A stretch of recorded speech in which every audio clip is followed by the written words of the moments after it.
Crash time అంటే 6 కదా, కాబట్టి ఈ 10ని 6కి తగ్గిస్తావు. ఓకే. టైంని క్రాష్ చేస్తున్నావు, మ్యాక్సిమం 6 వేస్తావు, మ్యాక్సిమం 6 యూనిట్స్ అవుతుంది క్రాష్ టైం. ఇక్కడ ఇప్పుడు కాస్ట్ కనిపెట్టాలి మనం. చెప్పేది నార్మల్ డైరెక్ట్ కాస్ట్ ఎంత?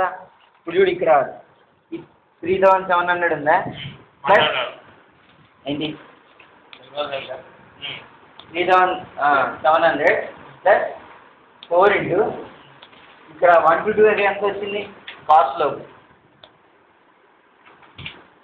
1 to 2 ఈ ఫార్ములా 50.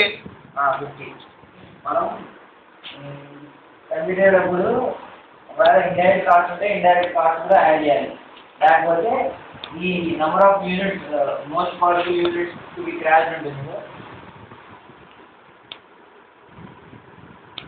4 యూనిట్స్ క్రాష్ చేసాయి, మిగిలిపోయినాయి ఇక్కడ యాక్టివిటీ టైంలో 1 to 2కే చేస్తున్నాను. ఇప్పుడు ఏంటంటే 1 to 2కి 6 యూనిట్స్కి తగ్గించేసారు ఆ టైంని. 10 యూనిట్స్ ఉన్నది, 6 యూనిట్స్ తగ్గించారు అంటే ఎంత తగ్గించావు? 4 తగ్గించారు.